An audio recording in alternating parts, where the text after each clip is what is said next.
अशोक, अगर अगर अगर राहुल गांधी को गिरफ्तार कर लिया गया और 10 घंटे अगर पूछताछ हो रही, तो एक परसेप्शन ये भी तो बनता है ना कि दरअसल राहुल गांधी ने कुछ ना कुछ तो गड़बड़ किया होगा, कुछ ना कुछ तो भ्रष्टाचार किया होगा, जिसकी वजह से एनफोर्समेंट डायरेक्टर इतना लंबा उनकी ग्रिलिंग कर रही है और लगातार 3 दिन ग्रिलिंग कर रही है।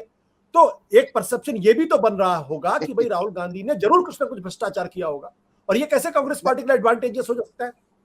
नहीं, ये परसेप्शन बन जाता यदि पूरे 2014 के बाद से पहला ईडी का केस होता। लेकिन वाड्रा को 18 घंटे पूछा और ये बात हो रही थी कि बस अब जेल में जा रहा है, वो बाहर है। जहां चुनाव होते वहां ईडी पहुंच जाती है। अशोक गहलोत के भाई को ईडी ने उठाया, कमलनाथ के स्टाफ को उठाया, कर्नाटक में उठाया, बंगाल में उठाया, यूपी में उठाया। तो ये लोगों को समझ में आ गया कि ईडी का उपयोग सरकार अपने पॉलिटिकल गेन के लिए करती है। तो अब ईडी ने वाकई सीरियसली किसी को भी उठाया हो तो लोग उसको मजाक ही समझते या पॉलिटिकल एंगल ढूंढते। अब सवाल है, ये बीजेपी की खसिया गई बीजेपी अभी समझ में नहीं आ रही। बीजेपी भी बहुत प्रॉब्लम में है। वो दिखाते हैं कि हम बहुत स्ट्रांग है, लेकिन आप यदि 2014 से लेकर लगातार देखिए तो विपक्ष में राहुल गांधी ही थे जो सवाल उठा रहे थे, और उनके सवालों को सबसे पहले कांग्रेस वाले हंसते थे। राहुल गांधी को पप्पू किसने बनाया? बीजेपी ने नहीं बनाया, कांग्रेसियों ने बनाया। ये कांग्रेस की अंदरूनी राजनीति थी। क्या आज यही सुरजेवाला लट खा के और वहां पे पड़े रहते हैं? इतने दिन तक मीडिया इंचार्ज थे सुरजेवाला, पूरा मीडिया डिपार्टमेंट भट्टा बैठ गया। राहुल गांधी की प्रेस कॉन्फ्रेंस सिंगल कॉलम छपती थी और उसी दिन इनका स्टेटमेंट 3 कॉलम छपता था। ये सुरजेवाले हैं। आज उनको भी समझ में आ गया कि ये राज्यसभा मिली है बड़े मुश्किल से, हरियाणा से लड़ते तो सुपड़ा साफ था। थोड़े बहुत वोट मिले उसको, 1.6 से हारा है माकन। यदि सुरजेवाला होता तो 6 वोट भी नहीं मिलते। वो भी समझ में आ गया कि उसको पॉलिटिकल जिंदा करना है तो लट खाना होगा। चिदम्बरम जब अरेस्ट हो गए तो कितने कांग्रेसी गए थे चिदम्बरम को बचाने? पुलिस तो कूद के गई थी चिदम्बरम के घर में।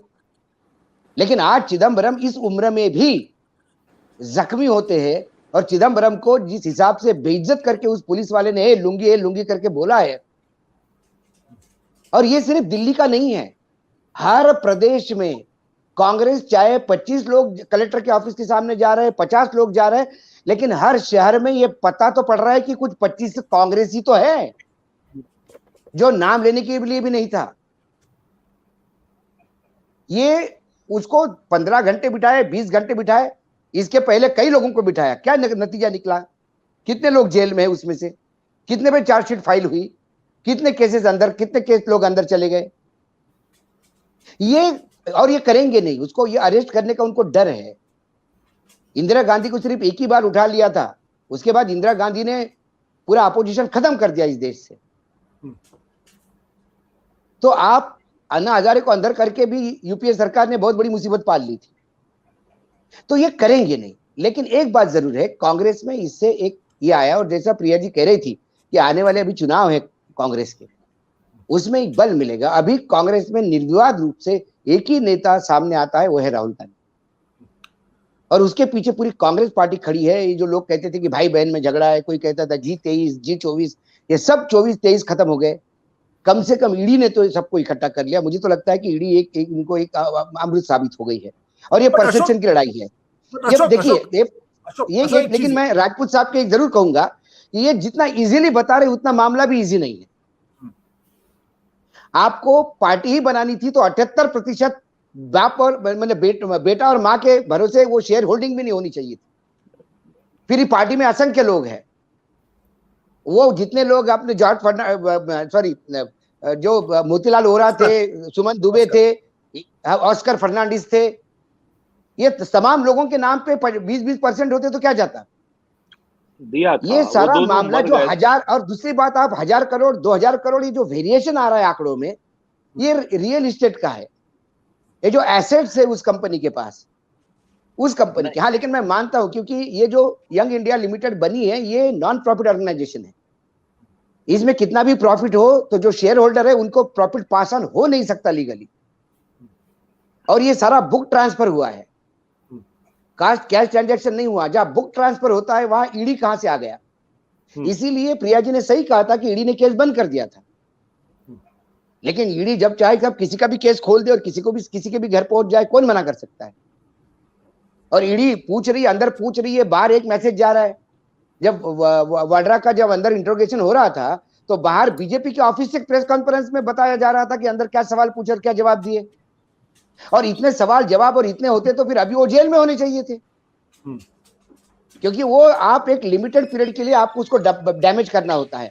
आपको ये बता देना है कि राहुल गांधी भ्रष्ट है, लेकिन आपको डैमेज करने का जो आपने टूल यूज किया, वो आपका टूल इतना बदनाम है कि वो वाकई भ्रष्ट आदमी की आ भी जाए तो लोग फिर उसमें भी डाउट ढूंढते कि पिछली बार बीजेपी को चंदा कम दिया तो ईडी को भेज दिया शायद। ठीक है, बट अशोक यहां पे एक सवाल इस बात को लेकर यह है कि भारतीय जनता पार्टी इस बात को तो समझती होगी ना कि भाई राहुल गांधी को अगर ईडी पूछताछ करेगी या अगर उनको अरेस्ट करेंगे तो राहुल गांधी का स्टॉक बढ़ेगा, कांग्रेस पार्टी का स्टॉक बढ़ेगा, कांग्रेस दोबारा जिंदा हो जाएगी। भारतीय जनता पार्टी समझती है, भारतीय जनता पार्टी के आका नहीं समझते। भारतीय जनता पार्टी के कई बड़े नेता, कई सांसद भी ये कह चुके हैं कि यार ये क्यों इसको हीरो बना रहे हैं, समझ में नहीं आता। लेकिन उन दोनों ने यदि तय कर लिया है कि इसको रगड़ना है, मुझे 9 घंटे बिठा लिया था चीफ मिनिस्टर करके ईडी ने, तो मैं भी इसको 15 घंटे बिठा दूंगा। यदि अमित शाह ये सोचता है कि मुझे उसने अंदर तड़ीपार करवा दिया था तो मैं भी इसको, गृह मंत्री को, चिदम्बरम को मैं उठा लूंगा रात को और जेल में डाल दूंगा। यदि इस बदले की भावना पे यदि आप काम करने लगोगे तो ये कोई बड़ी बात नहीं है। और उनको एक गुरूर है कि हमारा नाम बिकता है, चुनाव के टाइम पे हम नया कुछ शगुफा उठा लाएंगे, बता देंगे। जैसा अभी 10 लाख नौकरियों का जो शगुफा सुबह से लेकर लॉलीपॉप घूम रहा है मार्केट में, और तमाम चैनल वाले उसको महिमा मंडित करके लोग बोल रहे हैं कि बस 10 लाख दिए, इसे पता नहीं कितना बड़ा एहसान कर दिया। 2014 से 22 तक 10 लाख से ज्यादा नौकरियां आपने कम कर दी सेंट्रल गवर्नमेंट, और ये तो 10 लाख के रिक्त स्थान है, नया कोई रोजगार आपने सृजन नहीं किया है।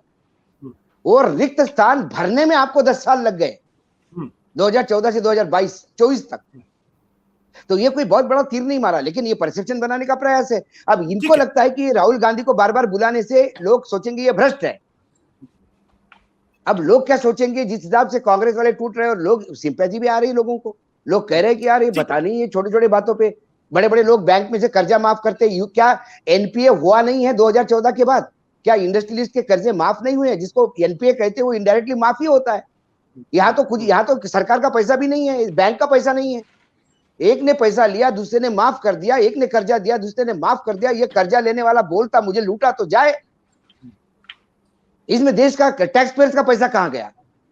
हाँ, देश की उसको लगता है कि इनकम टैक्स ने नोटिस दिया कि हमको इनकम टैक्स डुबाया है। तो इसी देश ने, इसी कैबिनेट ने वोडाफोन का कितना बड़ा हजारों करोड़ का टैक्स रिलीफ दे दिया कैबिनेट में मीटिंग लेके, क्योंकि उनके वकील, जो पहले वकील थे उनके, वो बाद में फाइनेंस मिनिस्टर बन गए। ठीक है अशोक, तो ऐसे कई कारण हो गए देश में, से कई कांड है जो, ये तो बहुत ही छोटा मामला है, 9 करोड़ 10 करोड़ 20 करोड़ का। ठीक है।